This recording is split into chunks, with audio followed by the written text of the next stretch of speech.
I wanted to stress the fact that it is super important to find accountability in maintaining a consistent fitness routine.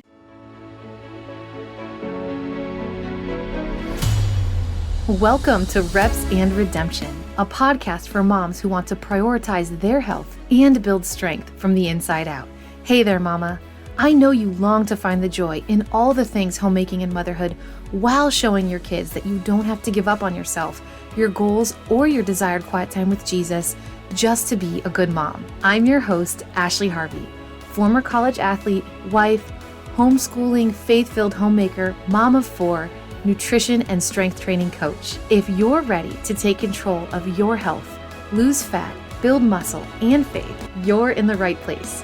Grab that iced coffee and let's dive in. Hey there, welcome back to Reps and Redemption. I'd like to start with today's episode apologizing to my husband who asked me not to record while he took the rest of the crew to the gym. I am still in a semi-postpartum recovery and home with the baby, and the baby's napping. And I think he wanted me to nap, and I did too. However, I feel pretty good, and there was a lot of things I wanted to accomplish, including recording this episode.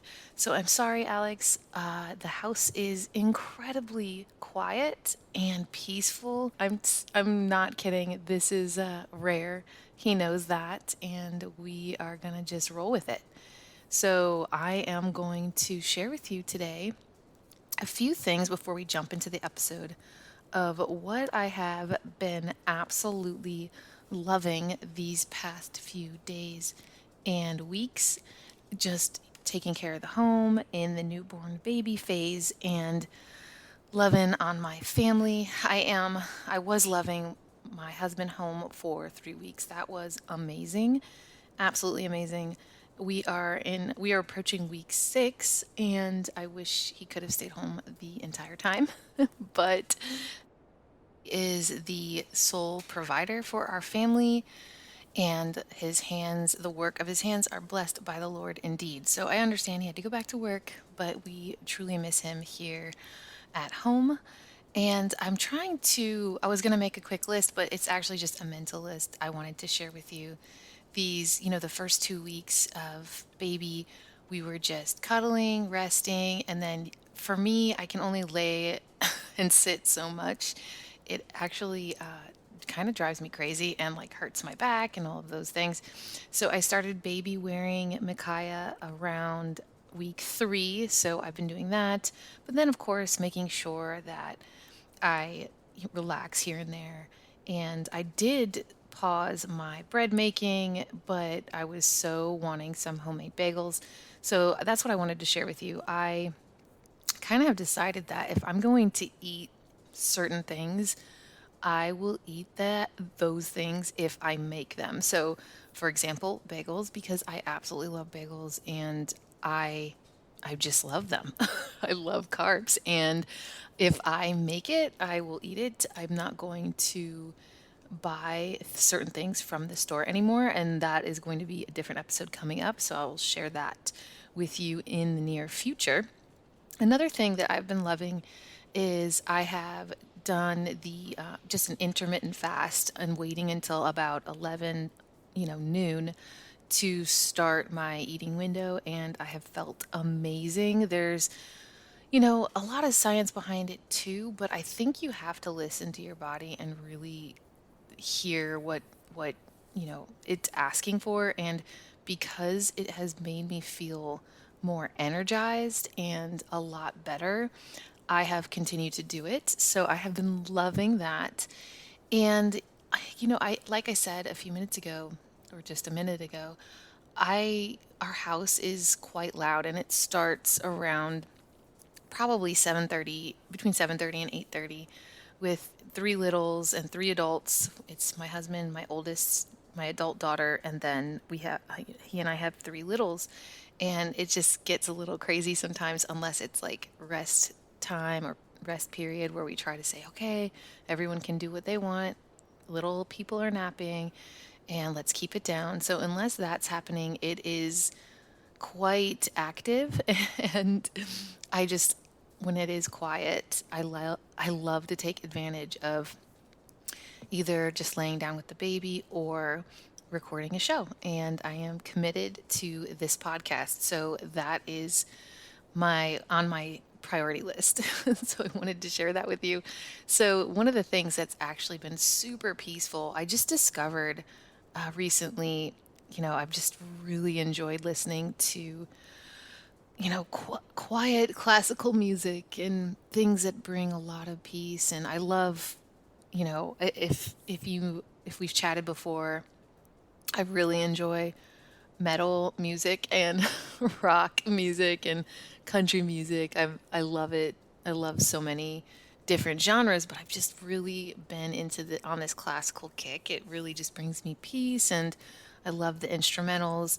And so my new favorite that I just discovered, what is his name? I hope I'm not butchering it, but his name is Rogerio. It's either Tutty or Tootie, Tutti, and I just started following his stuff on Spotify because we have the Spotify account, and I just find his work so beautiful. If you have some self care planned for yourself coming up, or you get to drive in the car alone for a little while, check it out. It's very soothing. So I wanted to share that with you. And we are going to jump into today's episode. I'm going to pause very quickly so I can check on my sourdough bread that is in the oven. It looks absolutely beautiful and delicious, and I'm trying a new recipe, so I'm very impressed so far. So we will see how it turns out. So, today I wanted to talk about being committed and preserving our muscle as women as we age, plus, finding accountability in community. So, I've talked about this before on the show, and I've had several guests on the show, and we've chatted about, women as we age and why preserving muscle is important. But I thought that doing an episode solely on this topic, it just very quickly can help inform some of us that just don't really understand why and maybe have a hard time with justifying working out because we're caring for our home. We're the sole chefs, we are the sole child care, child lovers. We are taking care of not only, like I said, our kids and our homes, but so many other things, schedules, administration tasks for the household. And it's hard when, especially if you haven't really started before, justifying that time away to strength train and prioritize your fitness. So I wanted to just touch on this topic for a few minutes and talk about why preserving muscle is important. And it is important for several reasons because having good muscle mass helps to increase our metabolism and burn more calories even at rest. So what that means is, it means what it means.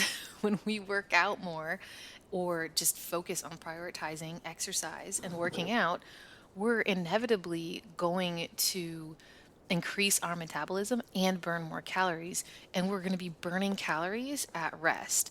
So most of our calories are actually go to regular daily activities. This is called NEAT, and it stands for non-exercise activity thermogenesis, but you can just remember it as NEAT. And this is the energy expended for everything else that we do that is not sleeping. So we're eating, or I'm sitting here, twitching my leg or, kicking my foot back and forth as I record, and walking the dog, typing, performing yard work, just fidgeting even. Like I said, I'm kicking my foot back and forth and I just recognized it as I'm talking about NEAT. And we are going to burn more calories during that process if we also are strength training, exercising, going for regular walks, and taking care of and maintaining our physical activity on a day-to-day basis.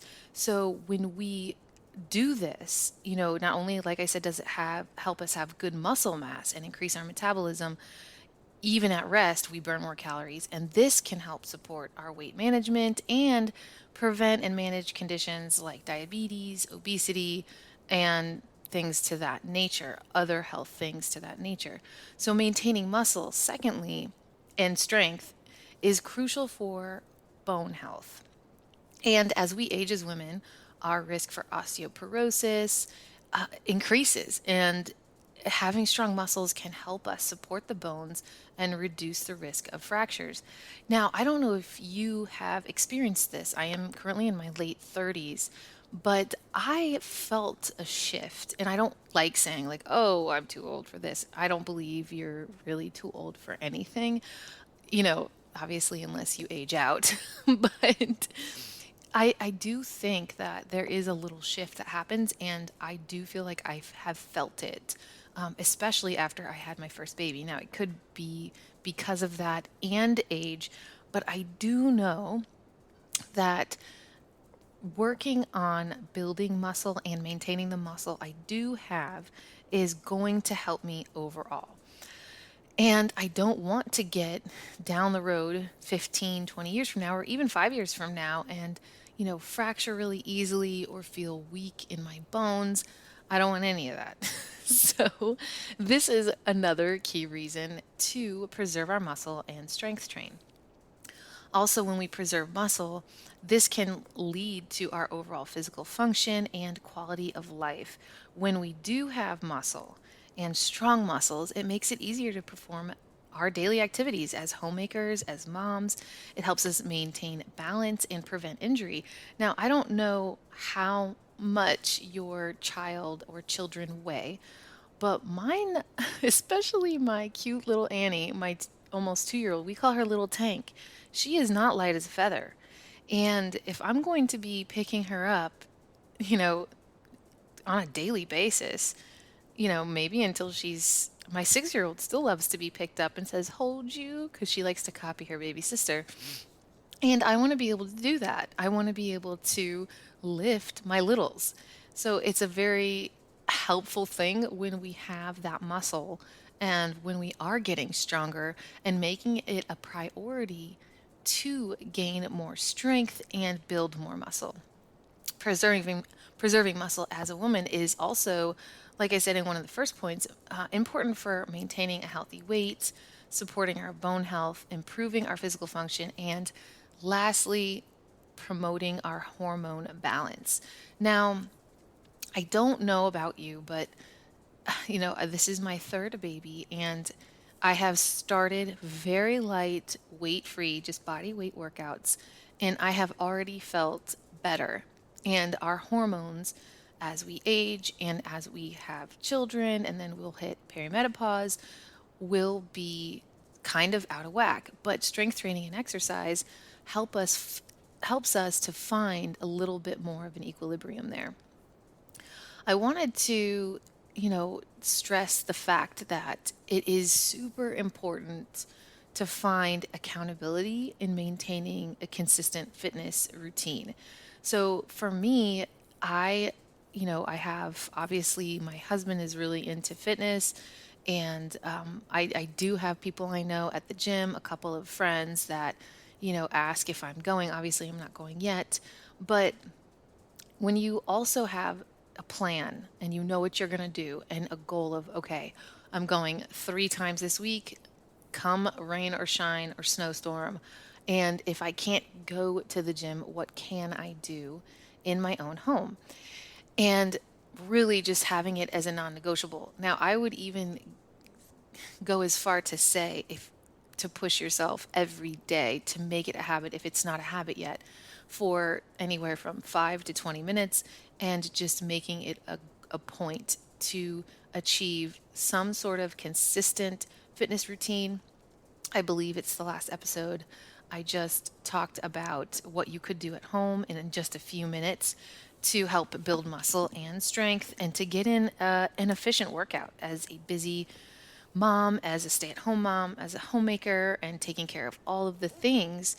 And when I had my first baby, one of the communities I loved, I don't do this anymore, but I love sharing about it, was the Fit for Mom group. So It was very simple with one child. You would meet a group of moms. There would be a leader who would, you would have a workout band and you would work out for almost an hour while pushing your baby in the stroller. And if you had to stop and feed your kid or if you had to get out a snack, you could do whatever you needed to do because we get it. It was a bunch of moms. But I remember this class being tough. And at that point, I had been working out for at least 10 years. And I remember it was in Florida, it was outside, it was hot, it was, a lot. And I really enjoyed that. So that's a good option to find a fitness community, find an exercise buddy for motivation or support. I personally love pushing people. You can ask my bonus daughter at the gym. So if you need a few tough words and some tough love, feel free to email me at repsandredemption@gmail.com. I would love to cheer for you in your corner. And if there is, a friend out there who wants to start working out, or maybe there's somebody in your circle or near your circle that that has, and you just need someone to check in on you and get you there or get you to your garage or wherever that's at, just reach out to them and say, hey, I'm trying, I want to commit to myself to work out every day for 15 minutes. Please make sure I have gone in my garage to do my workout. It's so beneficial to have some sort of accountability partner or coach that really just gets you more motivated. I mean, if you ever played sports, I played softball and was a cheerleader for quite a long time, and I played softball up through college. And if I didn't have a coach, I don't think I would have really maybe worked as hard as I did when, my coach was looking or checking or, batting practice and taking me through the cages and practicing different speeds of pitches. And if you don't have someone like that, I encourage you to find someone. I truly believe that saying where it's like, don't be the smartest person in the room. And this applies to everything. If there's no one around you that really cares for their health or fitness, but you do, or you're starting to, now, I'm not saying this for your immediate family. You can't just leave them, but maybe you're in the wrong room and you can find a new room or a new community or just one person to kind of show you the ropes. If that's me, I am truly honored. I would love to cheer for you. I am going to be here every Monday. You can listen to the show and drop me any notes. I will be setting up I think it's called a speak pipe, but something like that where I can have listeners send in super easy, like record your questions. And then that is how I will start addressing a lot of topics and questions that I have heard from you. I hope this episode has informed you and challenged you to begin to or to continue to be committed to preserving your muscle and building your muscle. Let's get strong and be strong mamas together. If this episode inspired you, will you share with a friend? I would be so grateful if you would leave a podcast review on your listening app of choice. Remember, the content provided in this podcast is for informational and educational purposes only and is not intended to be a substitute for professional medical advice, diagnosis, or treatment. Please seek the advice of your qualified healthcare provider with any questions you may have regarding a medical or health condition. Remember, be bold, mama, and live well. Until next time.